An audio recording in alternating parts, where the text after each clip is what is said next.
Hi పిల్లలు, welcome to అనగనగా ఓ కథ.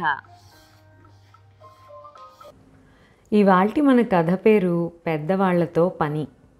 చంద్రయ్యకు 25 వయసులో తండ్రి చనిపోయాడు. ఆయన తన కొడుకుకు వదిలిపోయిన ఆస్తి 2 ఎకరాల పొలం, ఇల్లు, 30,000 రూపాయల నగదు. ఇంత డబ్బు దగ్గర ఉంచుకుంటే అనవసరంగా ఖర్చయిపోతుందని ఆలోచించి దాన్ని వడ్డీ వ్యాపారంలో పెట్టాలనుకున్నాడు చంద్రయ్య. ఈ సంగతి అతడు మిత్రులతో చెప్పగానే ఊళ్ళో పేరు మోసిన గంగయ్య అనే వైద్యుడు చంద్రయ్యకు కబురు పెట్టి, చంద్రయ్య, ఈ పాత ఇల్లు వచ్చిపోయే రోగులకు సరిపోవడం లేదు, అందుచేత కొత్తగా వైద్యశాల కడదామనుకుంటున్నాను. నాకు 10,000 రూపాయలు అప్పుగా ఇచ్చావంటే నెల నెల వడ్డీ ఇచ్చుకుంటాను. సొమ్ము జతపడగానే బాకీ మొత్తం తీర్చేస్తాను అన్నాడు. వైద్యుడిగా గంగయ్యకు మంచి రాబడి ఉన్నది కనుక తన డబ్బుకు మంచి భద్రత ఉంటుందనుకుని చంద్రయ్య అతడికి 10,000 రూపాయలు ఇచ్చి పత్రం రాయించుకున్నాడు.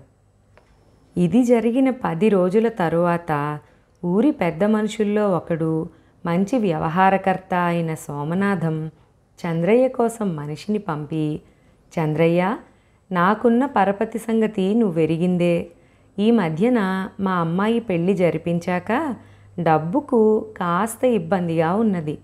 ఒక్క 5,000 రూపాయలు అప్పుగా ఇచ్చావంటే ప్రతీ నెల వడ్డీ ఇస్తూ అసలు కూడా త్వరలోనే సర్దేస్తాను అన్నాడు. చంద్రయ్య అతడికి అడిగిన మొత్తం ఇచ్చి పత్రం రాయించుకున్నాడు. ఆ తరువాత వారం తిరగకుండానే ఆ ఊరిలో మోతుబరి రైతు మారయ్య స్వయంగా చంద్రయ్య ఇంటికి వచ్చి, చంద్రయ్య, ఇంత భూస్వామి అప్పు కోసం నా ఇంటికి రావడమేమిటా అని ఆశ్చర్యపడకు. కొత్తగా ఇంకొంత పొలం కొనబోతున్నాను. 5,000 అంటే 5,000 తగ్గినాయి. ఈ మొత్తం నువ్వు సర్దుబాటు చేశావంటే నెల నెల వడ్డీ పంపుతూ తీసుకున్న డబ్బుని పువ్వుల్లో పెట్టి స్వయంగా తెచ్చిస్తాను అన్నాడు. చంద్రయ్య అతడికి కూడా డబ్బిచ్చి పత్రం రాయించుకున్నాడు. 6 నెలల పాటు వైద్యుడు, ఊరి పెద్ద, మోతుబరి రైతు నెల నెల వడ్డీ ఇస్తుంటే చంద్రయ్య తనకు వడ్డీ వ్యాపారం చెయ్యాలనే ఆలోచన రావడం గొప్ప అదృష్టంగా భావించాడు.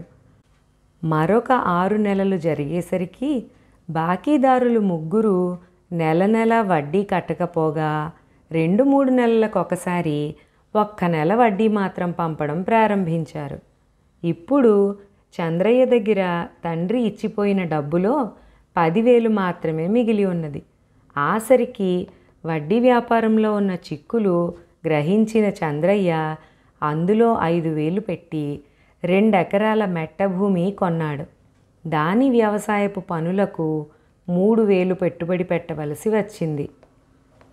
ఇచ్చిన అప్పులకు వడ్డీ డబ్బు సరిగ్గా రాకపోవడంతో అతడు ఇంటి ఖర్చులకు గాను మిగిలిన 2,000లో 1,000 రూపాయలు ఖర్చు చేయవలసి వచ్చింది.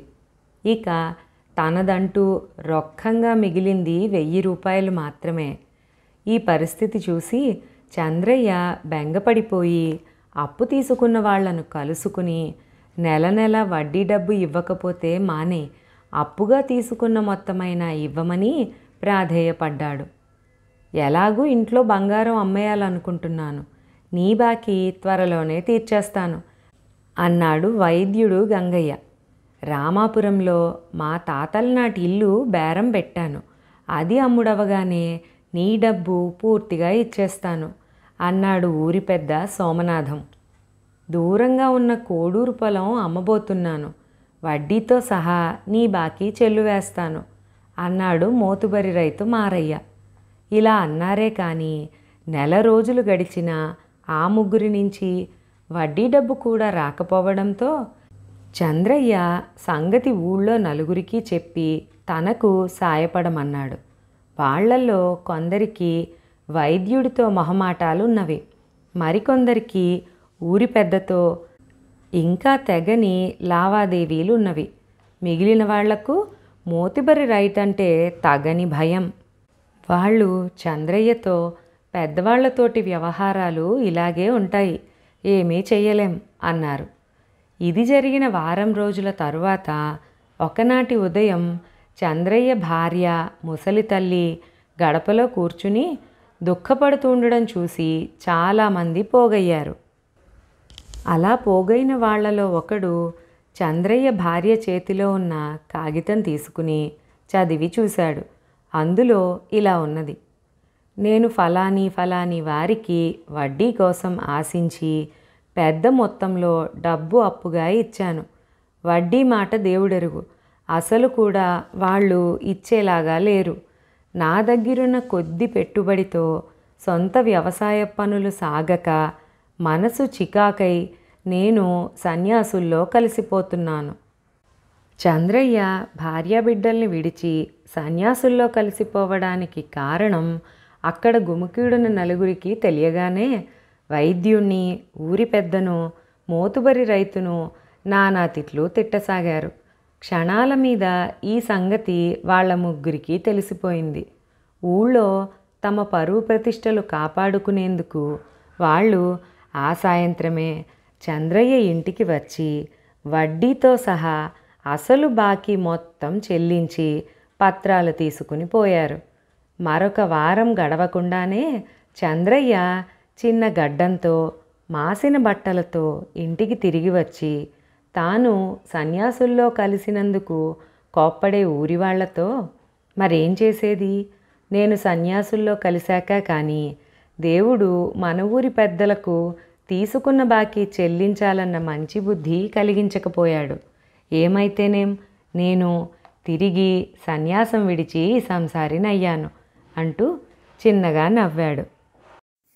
మరిన్ని మంచి కథల కోసం అనగనగా ఓ కథ ఛానల్ను సబ్స్క్రైబ్ చేసుకోండి. లైక్ చేసి మీ ఫ్రెండ్స్ అండ్ ఫ్యామిలీతో షేర్ చేయండి.